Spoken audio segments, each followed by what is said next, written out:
Okay, എല്ലാവർക്കും മറ്റൊരു ക്ലാസ്സിലേക്ക് സ്വാഗതം. ഇന്നത്തെ ക്ലാസ്സിലൂടെ നമ്മൾ ചർച്ച ചെയ്യുന്നത് കപ്പാസിറ്ററുമായി ബന്ധപ്പെടുത്തി വരുന്ന ചോദ്യങ്ങളാണ്. പരീക്ഷയ്ക്ക് മുൻകാലങ്ങളിൽ ചോദിച്ചിട്ടുള്ളൊരു മൂന്നാല് ചോദ്യങ്ങളാണ്. ഒരുപാട് ടൈപ്പിൽ ചോദ്യങ്ങൾ വരുന്ന സെക്ഷനാണ് കപ്പാസിറ്റർ. കപ്പാസിറ്ററിലെ ചോദ്യങ്ങൾ ചെയ്യുമ്പോൾ നിങ്ങൾ പ്രധാനമായിട്ട് അറിഞ്ഞിരിക്കേണ്ട കാര്യം, പാരലൽ പ്ലേറ്റ് കപ്പാസിറ്ററിന്റെ കപ്പാസിറ്റൻസ് എങ്ങനെ കണ്ടെത്താം. അത് സി സമം A epsilon naught by D ആണ്. ഒരു ഡൈലക്ട്രിക് കോൺസ്റ്റന്റ് ആഡ് ചെയ്ത് വന്ന ഇക്വേഷൻ സി സമം A epsilon 0 K by D ആണ്. കാര്യം പഠിക്കുക. അത് കഴിഞ്ഞിട്ടുള്ള കാര്യം സീരീസ് പാരലൽ കണക്ഷൻ. സീരീസിലേക്ക് വരുമ്പോൾ ടോട്ടൽ കപ്പാസിറ്റൻസ് എന്ന് പറഞ്ഞാൽ 1/c സമം 1/c1 plus 1/c2 plus 1/c3 plus etcetera 1/cn ആണ്. പാരലൽ കണക്ഷനിലേക്ക് വരുമ്പോൾ സി എന്ന് പറഞ്ഞാൽ c1 plus c2 plus etcetera cn ആണ്. കപ്പാസിറ്ററിന്റെ സ്റ്റോർ ചെയ്യപ്പെടുന്ന എനർജി എങ്ങനെ കണ്ടുപിടിക്കും? എനർജി എങ്ങനെ കണ്ടുപിടിക്കാം? ഹാഫ് സി വി സ്ക്വയർ അല്ലെങ്കിൽ ക്യൂ സ്ക്വയർ ബൈ 2c എന്ന സമവാക്യം ഉപയോഗിച്ച് കണ്ടെത്താൻ പറ്റും. ഇത്രയും കാര്യങ്ങളാണ് കപ്പാസിറ്ററിന്റെ പ്രോബ്ലം സെക്ഷനുമായി ബന്ധപ്പെടുത്തി പഠിക്കാനുള്ളത്. അതുപോലെ തന്നെ കോമൺ പൊട്ടൻഷ്യലും എനർജി ലോസ്. എനർജി ലോസിന്റെ ഒരു പ്രോബ്ലം നമ്മൾ കഴിഞ്ഞ വീഡിയോയിൽ ചെയ്തതാണ്. കപ്പാസിറ്ററിലെ ചോദ്യമാണ് the capacitor of capacitance 1 microfarad, 2 microfarad and 3 microfarad are connected in series and the potential difference of 110 volt is applied to the combination. Calculate potential difference across each capacitor. അതായത് മൂന്ന് കപ്പാസിറ്ററുകൾ എന്റെ കയ്യിലുണ്ട്. 1 microfarad, 2 microfarad and 3 microfarad. ഇത് series കോമ്പിനേഷനിലാണ്. ഇതിലേക്ക് ഞാൻ 110 volt നൽകിയെങ്കിൽ ഓരോ കപ്പാസിറ്ററിനും എത്ര വോൾട്ട് പൊട്ടൻഷ്യൽ കിട്ടും എന്നാണ് ചോദ്യം. എന്റെ കയ്യിൽ മൂന്ന് കപ്പാസിറ്ററുകളുണ്ട്. ആ മൂന്ന് കപ്പാസിറ്ററുകളിലും ഒരു 110 വോൾട്ട് എന്ന് നൽകി പൊട്ടൻഷ്യൽ നൽകി. 110 വോൾട്ട് പൊട്ടൻഷ്യൽ നൽകിയാൽ ഇത് 1 മൈക്രോഫാരഡ്, ഇത് 2 മൈക്രോഫാരഡ്, ഇത് 3 മൈക്രോഫാരഡ്. 110 വോൾട്ട് നൽകിയാൽ ഇതിന് എത്ര പൊട്ടൻഷ്യൽ വീതം കിട്ടും എന്നാണ് ചോദ്യം. ഇതിന്റെ സീരീസ് കോമ്പിനേഷനിൽ സെയിം ആയിട്ട് വരുന്ന ചാർജ് ആണ്. പൊട്ടൻഷ്യൽ വ്യത്യാസം വരും. അപ്പം ഇതിന് കിട്ടുന്ന പൊട്ടൻഷ്യൽ ആയിരിക്കത്തില്ല, അതേ പൊട്ടൻഷ്യൽ ആയിരിക്കത്തില്ല. അത് ചാർജസ് സെയിം ആണ്. അപ്പൊ ഇതിന്റെ പൊട്ടൻഷ്യൽ V1 എന്ന് പറഞ്ഞാൽ അത് Q ബൈ C1 ആണ്. അതെങ്ങനെ കിട്ടി? കപ്പാസിറ്റൻസ് എന്ന് പറഞ്ഞാൽ Q ബൈ V ആണ്. അപ്പൊ V എന്ന് പറഞ്ഞാൽ കപ്പാസിറ്റൻസ് എന്ന് പറഞ്ഞാൽ കപ്പാസിറ്റൻസ് Q ബൈ V ആണ്. അപ്പൊ V എന്ന് പറഞ്ഞാൽ Q ബൈ C ആണ്. അപ്പൊ V1 എന്ന് പറഞ്ഞാൽ Q ബൈ C1, V2 എന്ന് പറഞ്ഞാൽ Q ബൈ C2, V3 എന്ന് പറഞ്ഞാൽ Q by C3. C1, C2, C3 already നമുക്കറിയാം. അതാണ് 1 മൈക്രോഫാരഡ്, 2 മൈക്രോഫാരഡ്, 3 മൈക്രോഫാരഡ്. അപ്പോ ഇനി നമുക്ക് വേണ്ടത് എന്താണ്? ഈ പറഞ്ഞ Qന്റെ വാല്യൂ. Q എത്ര കിട്ടി എന്നറിയാം. Q കണ്ടെത്തണമെങ്കിൽ Q കണ്ടെത്താനുള്ള ഫോർമുല Q എന്ന് പറഞ്ഞാൽ CV ആണ്. കപ്പാസിറ്റൻസ് ഇൻടു വോൾട്ടേജ് ആണ് ചാർജ് എന്ന് പറയുന്നത്. ഇപ്പൊ ഇവിടെ വരുന്ന ചാർജ് തന്നെയാണ് ഇതിലേക്ക് എത്തുന്നത്. അപ്പോ C എന്ന് പറഞ്ഞാൽ ടോട്ടൽ കപ്പാസിറ്റൻസ് ആണ് ഇവിടെ എടുക്കാവുന്നത്. C1 ഉം C2 C3 കൂടെ ചേർന്നതാണ് C എന്ന് പറയുന്നത്. ആ കിട്ടിയ C യെ 110 കൊണ്ട് മൾട്ടിപ്ലൈ ചെയ്യുമ്പോൾ എന്ത് കിട്ടി? Q കിട്ടി.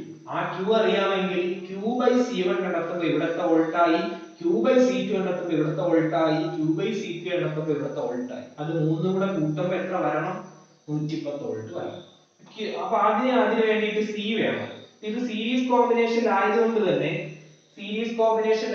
ഇവിടെ നമുക്ക് 1/c സമം 1/c1 plus 1/c2 plus 1/c3 എന്ന് എഴുതാം. 1/c സമം 1/c1, c1 എന്ന് പറഞ്ഞാൽ 1 ആണ്, 1/2 പ്ലസ് 1/3 എന്ന് എഴുതും. ഇതിൽ നിന്ന് 1/c സമം ഇതിന്റെ എല്ലാം LCM എന്ന് പറയുമ്പോൾ 6 താഴെ എഴുതുക. 6 കൊണ്ട് ഓരോന്നിനെയും ഗുണിക്കുക. 6 into 1/1 plus 6 into 1/2 plus 6 into 1/3. 1/c സമം 6 into 1/1 എന്ന് പറഞ്ഞാൽ 6 പ്ലസ് 6 into 1/2 എന്ന് പറഞ്ഞാൽ 3 പ്ലസ് 6 into 1/3 എന്ന് പറഞ്ഞാൽ 2/6. 1/c സമം 11/6. തിരിച്ചെഴുതുമ്പോൾ c സമം 6/11 മൈക്രോ ഫാരഡ്. ഇതാണ് ഇവിടുത്തെ കപ്പാസിറ്റൻസ് എന്ന് പറയുന്നത്. LCM വെച്ച് അറിഞ്ഞൂടാത്തവർ ഇത് തമ്മിൽ ചെയ്യുക, കിട്ടുന്ന ആൻസറിനെ ഇതുമായിട്ട് ചെയ്യുക. അവസാനം കിട്ടുന്ന ആൻസറിന്റെ റെസിപ്രോക്കൽ എടുക്കുന്നത്. സി കിട്ടി. സി കിട്ടിയാൽ നമുക്ക് ക്യൂ സമം ഏത് കൊടുക്കാം? ക്യൂ സമം സി വിയിൽ കൊടുക്കാം. അപ്പൊ സി എന്ന് പറഞ്ഞാൽ 6/11 ആണ് ഇൻറ്റു 10⁻⁻6 വരും ഇൻറ്റു വോൾട്ട് എന്ന് പറഞ്ഞാൽ 110 ആണ്. ഈ 10⁻⁻6 എങ്ങനെയാ വന്നത്? മൈക്രോ ഫാരഡിനെ മാറ്റിയത്. 11 ഉം 11 എന്ത് ചെയ്യാം? ക്യാൻസൽ ചെയ്യാം. 60 ഇൻറ്റു 10⁻⁻6 ആണ്. 60 ഇൻറ്റു 10⁻⁻6 ആണ് ഇവിടത്തെ എന്തെന്ന് പറഞ്ഞാൽ ചാർജ് എന്ന് പറയുന്നത്. ആ ചാർജ് ആണ് ഇതിലേക്ക് വെക്കുന്നത്. ക്യൂവിന്റെ അളവ് 60 ഇൻറ്റു 10⁻⁻6 ആണ്. അപ്പോൾ V1 എന്ന് പറഞ്ഞാൽ Q/C1 ആണ്. ക്യൂവിന്റെ സ്ഥാനത്ത് 60 ഇൻറ്റു 10⁻⁻6 ബൈ C1 എന്ന് പറഞ്ഞാൽ 1 മൈക്രോ ഫാരഡ് അഥവാ 1 ഇൻറ്റു 10⁻⁻6 കിട്ടി പോകുമ്പോൾ ഉത്തരം 60 വരും. 60 വോൾട്ട്. അതുപോലെ V2 എന്ന് പറഞ്ഞാൽ Q/C2 ആണ്. ക്യൂവിന്റെ സ്ഥാനത്ത് 60 ഇൻറ്റു 10⁻⁻6 ബൈ C2 ന്റെ സ്ഥാനത്ത് 2 മൈക്രോ ഫാരഡ് ആണ്. 2 ഇൻറ്റു 10⁻⁻6 60/2 30 വോൾട്ട്. അപ്പൊ 110 വോൾട്ട് കൊടുത്തതിൽ ഇവിടെ ഒരു 60 കിട്ടി, ഇവിടെ ഒരു 30 കിട്ടി. അപ്പൊ 90 ആയി. ഇനി എത്ര വോൾട്ടേ ഉള്ളൂ? 20 വോൾട്ടേ ഉള്ളൂ. ആ 20 വോൾട്ട് ആണ് ഇതിന് കിട്ടുന്നത്. അപ്പൊ V3 എന്ന് പറഞ്ഞാൽ 20 വോൾട്ട് ആയി. അല്ല എങ്കിൽ ഈ Q 60 ഇൻറ്റു 10⁻⁻6 നെ 3 ഇൻറ്റു 10⁻⁻6 കൊണ്ട് ഡിവൈഡ് ചെയ്ത് നോക്കിയാൽ മതി. 10⁻⁻6 ക്യാൻസൽ ചെയ്തു. 60/30 എന്ന് പറഞ്ഞാൽ 20. സോറി 60/3 എന്ന് പറഞ്ഞാൽ 20. അപ്പൊ 110 വോൾട്ട് കൊടുത്തതിൽ ഇത് 60 എടുക്കുന്നു, ഇത് 30 എടുക്കുന്നു, ഇത് 20 എടുക്കുന്നു. ഓരോന്നിനും കിട്ടിയ വോൾട്ടേജ് എത്ര? Calculate potential difference across each capacitor എന്നാണ് ചോദ്യം. 1 മൈക്രോ ഫാരഡിന് 60 വോൾട്ട്, 2 മൈക്രോ ഫാരഡിന് 30 വോൾട്ട്, 3 മൈക്രോ ഫാരഡിന് 20 വോൾട്ട് കിട്ടും. ഇതാണ് ഈ ചോദ്യത്തിന്റെ ഉത്തരം. ഒന്നാമത്തെ ചോദ്യം ചെയ്തു. രണ്ടാമത്തെ ചോദ്യത്തിലേക്ക് വന്നാൽ രണ്ടാമത്തെ ചോദ്യം ഇതാണ്. You are given 3 condensers എന്ന് പറയുന്നത് capacitors of value 2 microfarad, 3 microfarad and 6 microfarad. How would you connect them so that the resultant capacitance is equal to 4 microfarad? അതായത് നിങ്ങളുടെ കയ്യിൽ 3 കപ്പാസിറ്റേഴ്സ് ഉണ്ട്. അതിന്റെ ഓരോന്നിന്റെ വില 2, 3, 6 മൈക്രോഫാരഡുകളാണ് എങ്കിൽ അത് ഉപയോഗിച്ചുകൊണ്ട് എങ്ങനെ 4 മൈക്രോഫാരഡ് ഉണ്ടാക്കാം? എങ്ങനെ റിസൾട്ടന്റ് 4 മൈക്രോഫാരഡ് ആക്കാം? അപ്പൊ 2, 3, 6 സീരീസിലും പാരലലിലേക്ക് അറേഞ്ച് ചെയ്ത് നോക്കുക. അതിന്റെ ആകെ കണ്ടുപിടിക്കുമ്പോൾ ഉത്തരം 4 കിട്ടുന്നത് ഏത് രീതിയാണെന്ന് നോക്കുക. അപ്പൊ നിങ്ങൾ എന്ത് ചെയ്യുക? 2 മൈക്രോഫാരഡ്, അതുപോലെ തന്നെ 3 മൈക്രോഫാരഡ്, 6 മൈക്രോഫാരഡ്, ഇത് മൂന്നുമാണ് നമ്മുടെ കയ്യിലുള്ളത്.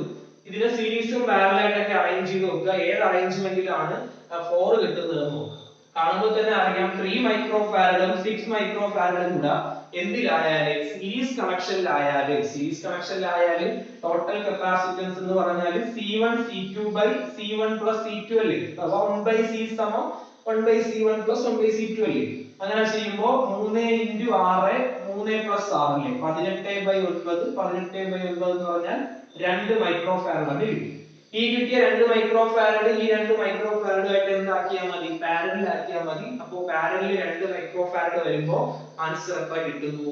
ആ 4 മൈക്രോഫാരഡ് കിട്ടുന്നു. അതിന്റെ ചിത്രം എന്ന് പറഞ്ഞാൽ ഈ 3 മൈക്രോഫാരഡും 6 മൈക്രോഫാരഡും എന്തിലായിരിക്കണം? 3 മൈക്രോഫാരഡും 6 മൈക്രോഫാരഡും സീരീസിലായിരിക്കും. ഈ കിട്ടിയ ഉത്തരം ഈ 2 മൈക്രോഫാരഡുമായിട്ട് എങ്ങനെ വരണം? പാരലൽ ആയിട്ട് വരും. ഇവിടെ 3 മൈക്രോഫാരഡ്, ഇവിടെ 6 മൈക്രോഫാരഡ്, ഇത് 2 മൈക്രോഫാരഡ്. ഇതിന്റെ ഉത്തരം 2 മൈക്രോഫാരഡ് എന്ന് വരും. ആ 2 മൈക്രോഫാരഡ് പാരലലാണ്. പാരലൽ ചെയ്യുമ്പോൾ ആൻസർ രണ്ടെണ്ണം പാരലൽ വന്നാൽ C1 plus C2 ആണ്. 2 plus 2 4 മൈക്രോഫാരഡ് എന്ന് കിട്ടും. ഇതാണ് രണ്ടാമത്തെ ചോദ്യത്തിന്റെ ആൻസർ. മൂന്നാമത്തെ ചോദ്യം. A parallel plate capacitor is to be designed with a voltage rating 1 kilovolt using a material of dielectric constant 3 and the dielectric strength 10⁻⁷ volt per meter. What is the minimum area of the plate is required to have the capacitance of 50 pf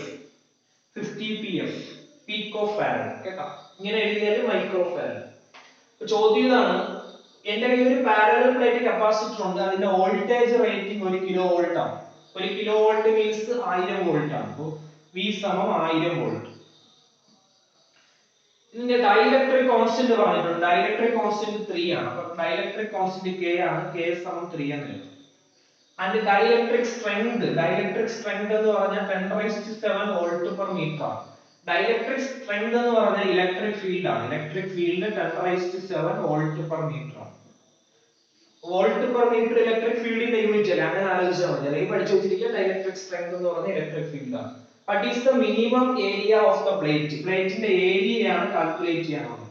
Required to have the capacitance of 50 pf. അപ്പോൾ capacitance 50 pf എന്ന് തന്നിട്ടുണ്ട്. 50 pf എന്ന് പറഞ്ഞാൽ 50 × 10⁻⁻12 farad ആണ്. pf നെ ഫാരഡിലേക്ക് മാറ്റാൻ 10⁻⁻12 കൊണ്ട് multiply ചെയ്യുക. മൈക്രോ ഫാരഡിനെ ഫാരഡിലേക്ക് മാറ്റാൻ 10⁻⁻6 കൊണ്ട് മൾട്ടിപ്ലൈ ചെയ്യുക. അപ്പോൾ ഇത് ആലോചിച്ച് നോക്കുക. കപ്പാസിറ്റി ഏരിയയാണ് വേണ്ടത്. C സമം A epsilon 0 K by D അല്ലേ? പാരലൽ പ്ലേറ്റ് കപ്പാസിറ്ററിൽ ഡൈഇലക്ട്രിക് കോൺസ്റ്റന്റ് വന്നാലുള്ള കപ്പാസിറ്റൻസിന്റെ ഇക്വേഷൻ. ഇതിൽ C നമുക്ക് ഓൾറെഡി അറിയാം, എപ്സിലോൺ നോട്ട് അറിയാം, K അറിയാം, D അറിയാം. പക്ഷെ D തന്നിട്ടില്ല, നേരിട്ട് തന്നിട്ടില്ല. പക്ഷെ D എന്ന് പറഞ്ഞാൽ ഇലക്ട്രിക് ഫീൽഡ് എന്ന് പറഞ്ഞാൽ പൊട്ടൻഷ്യൽ ഇൻടു ഡിസ്റ്റൻസ് ആണ്. അപ്പോൾ ഡിസ്റ്റൻസ് എന്ന് പറഞ്ഞാൽ വോൾട്ട് പെർ എന്താണ് ഇലക്ട്രിക് ഫീൽഡ് ആണ്. വോൾട്ട് 1000 ആണ്. 1000/10⁻⁷ ചെയ്യുമ്പോൾ എന്ത് കിട്ടുന്നു? ഡിസ്റ്റൻസ് കിട്ടുന്നു. ആ ഡിസ്റ്റൻസ് ഇവിടെ അപ്ലൈ ചെയ്യുക. കപ്പാസിറ്റൻസ് അറിയാം, എപ്സിലോൺ നോട്ട് 8.85 × 10⁻⁻12 അറിയാം, K അറിയാം, ഇലക്ട്രിക് കോൺസ്റ്റന്റ് 3 അറിയാം. സോൾവ് ചെയ്യുമ്പോൾ A കിട്ടുന്നു. അപ്പോൾ A ക്ക് ഇക്വേഷൻ എഴുതിയ A സമം CD/എപ്സിലോൺ നോട്ട് K എന്ന് എഴുതും. അപ്പോൾ അതിൽ D കണ്ടെത്തുന്ന മാർഗം V/E ആണ്. V/E വെച്ച് D കണ്ടെത്തുക. C യുടെ വാല്യൂ അറിയാം, എപ്സിലോൺ നോട്ട് അറിയാം, K അറിയാം. ഇത്രയും കൂടെ ചെയ്യുമ്പോൾ ഈ പറഞ്ഞ A കിട്ടും. ഇതാണ് മൂന്നാമത്തെ ചോദ്യം എന്ന് പറഞ്ഞത്. നാലാമത്തെ ചോദ്യം നോക്കാം. നാലാമത്തെ ചോദ്യം എന്ന് പറഞ്ഞാൽ ഇങ്ങനൊരു ചിത്രം തന്നിട്ട് ഈ ചിത്രത്തിൽ A ക്കും B ക്കും ഇടയിലുള്ള എഫക്റ്റീവ് കപ്പാസിറ്റൻസ് എത്ര എന്ന് ചോദിക്കും. A ക്കും B ക്കും ഇടയിലുള്ള ആകെ കപ്പാസിറ്റൻസ് എത്ര? ആകെ കപ്പാസിറ്റൻസ് എത്രയാണെന്ന് ചോദിച്ചാൽ ഇങ്ങനെ ഒരു ചിത്രമാണ് എങ്കിൽ, ഇത് നമ്മൾ കറന്റ് ഇലക്ട്രിസിറ്റി എന്ന ചാപ്റ്ററിൽ പഠിക്കും, റെസിസ്റ്റർ എന്ന കൺസെപ്റ്റ് വെച്ച് പഠിക്കും. ഈ ഒരു ചിത്രം വീറ്റ്സ്റ്റോൺ ബ്രിഡ്ജ് പ്രിൻസിപ്പിൾ ആണ്. Whetstone bridge principle. അപ്പൊ വീറ്റ്സ്റ്റോൺ ബ്രിഡ്ജ് ആയാല് അത് ബാലൻസ്ഡ് കണ്ടീഷനിലായാൽ ഈ പോയിന്റിലെയും പൊട്ടൻഷ്യൽ സെയിം ആയിട്ട് വരും. പൊട്ടൻഷ്യൽ സെയിം ആയിട്ട് വന്നാൽ ഇതിലേക്ക് ചാർജ് ഫ്ലോ ഉണ്ടാവത്തില്ല. കൂടിയ സ്ഥലത്ത് നിന്ന് കുറഞ്ഞ സ്ഥലത്തേക്കാണ് എപ്പോഴും ചാർജസ് പൊട്ടൻഷ്യൽ ഫ്ലോ ചെയ്യുന്നത്. അപ്പൊ രണ്ടും സെയിം പൊട്ടൻഷ്യൽ ആവും ബാലൻസ്ഡ് കണ്ടീഷനിൽ. അപ്പൊ ചാർജസ് ഫ്ലോ ഉണ്ടാവില്ല എന്ന് പറഞ്ഞാൽ 10 മൈക്രോ ഫാരഡിൽ ആര് പോകത്തില്ല? ചാർജ് പോകത്തില്ല. അങ്ങനെ ചാർജ് പോവാതിരുന്നാൽ ഇതിനെ നിങ്ങൾ എന്ത് ചെയ്യണ്ട? പരിഗണിക്കണ്ട. എന്ന് പറഞ്ഞാൽ ഇങ്ങനൊരു ചിത്രം തന്നിരുന്നാൽ അതിൽ നടുക്ക് തരുന്ന കാര്യം നിങ്ങൾ എന്ത് ചെയ്യണ്ട? എടുക്കേണ്ട ആവശ്യമില്ല. ആ ചിത്രത്തെ നിങ്ങൾക്ക് ഇങ്ങനെ എന്ത് ചെയ്യാം? ഇങ്ങനെ നിങ്ങൾക്ക് മാറ്റി വരയ്ക്കാം. ഇങ്ങനെ മാറ്റി വരയ്ക്കാം. ഓക്കെ, ഇവിടെ 10 മൈക്രോ ഫാരഡ്, ഇവിടെ 10 മൈക്രോ ഫാരഡ്, ഇവിടെ 5 മൈക്രോ ഫാരഡ്, ഇവിടെ 5 മൈക്രോ ഫാരഡ്. ഈ പറഞ്ഞ നടുക്കത്തെ 10 മൈക്രോ ഫാരഡിനെ ഞാൻ ഒഴിവാക്കി. ഇങ്ങനെ ഒഴിവാക്കാനുള്ള റീസൺ ഇത് വീറ്റ്സ്റ്റോണിലാണ്. ഇനി അറിയാം ഈ 10 മൈക്രോ ഫാരഡും 10 മൈക്രോ ഫാരഡും എന്തില്ല? സീരീസ് കണക്ഷനിലാണ്. അങ്ങനെ ചെയ്യുമ്പോൾ ഇത് ഒരു ആൻസർ ആയിട്ട് മാറും. അതുപോലെ ഇത് രണ്ടും ചെയ്യുമ്പോൾ സീരീസ് കണക്ഷനിലാണ് ഒരു ആൻസർ ആയിട്ട് മാറും. അപ്പൊ ഇവിടെ നിന്ന് നിങ്ങൾക്ക് ഒരു ആൻസർ കിട്ടുന്നു, ഇവിടെ നിന്ന് ഒരു ആൻസർ കിട്ടുന്നു. ആ രണ്ട് ആൻസറുകൾ എന്തിലാണ്? പാരലൽ കോമ്പിനേഷനിലാണ്. പാരലൽ കോമ്പിനേഷനിൽ ചെയ്യുമ്പോൾ ഇതിന്റെ ടോട്ടൽ കപ്പാസിറ്റൻസ് കിട്ടും. ഈ ചിത്രത്തെ ഇങ്ങനെ ചെറുതാക്കി ചെയ്യാൻ പഠിക്കുക. ഇങ്ങനെ ഒരു ചിത്രം തന്നിരുന്നാല് സെന്ററിൽ കൂടെ വരുന്ന കപ്പാസിറ്ററിന്റെ കപ്പാസിറ്റൻസ് നിങ്ങൾ പരിഗണിക്കേണ്ട. അങ്ങനെ പരിഗണിക്കാതിരിക്കുമ്പോൾ ചിത്രം ഇങ്ങനെയായി മാറും. ഇങ്ങനെയായി മാറുമ്പോൾ ഇത് തമ്മിൽ സീരീസ് കണക്ഷനിലാണ്, ഇത് തമ്മിൽ സീരീസ് കണക്ഷനിലാണ്. കിട്ടുന്ന ഉത്തരങ്ങൾ പാരലൽ കണക്ഷനിലാണ്. ആ പാരലൽ കണക്ഷൻ ചെയ്യുമ്പോൾ ടോട്ടൽ കപ്പാസിറ്റൻസ്. ഓക്കെ, നിങ്ങൾ ചെയ്തു നോക്കുക. ഞാൻ ചെയ്യാനുള്ള വഴികളാണ് ഈ വീഡിയോയിലൂടെ പറഞ്ഞത്. ബാക്കി ഇതുമായി ബന്ധപ്പെട്ട് വരുന്ന പ്രോബ്ലവുമായിട്ട് മറ്റൊരു വീഡിയോയിലൂടെ നമുക്ക് കാണാം. ഇതോട് കൂടിയിട്ട് നമ്മുടെ ചാപ്റ്റർ സെക്കൻഡ് ചാപ്റ്റർ ക്ലോസ് ആയിട്ടുണ്ട്. ഇമ്പോർട്ടന്റ് ആയിട്ടുള്ള കാര്യങ്ങളൊക്കെ ഞാൻ പറഞ്ഞിട്ടുണ്ട്. അതൊക്കെ നിങ്ങൾ എന്ത് ചെയ്യുക? ഇരുന്ന് പഠിക്കുക. മറ്റൊരു ക്ലാസ്സിലൂടെ നമുക്ക് എന്ത് ചെയ്യാൻ കാണാം. ഓക്കെ.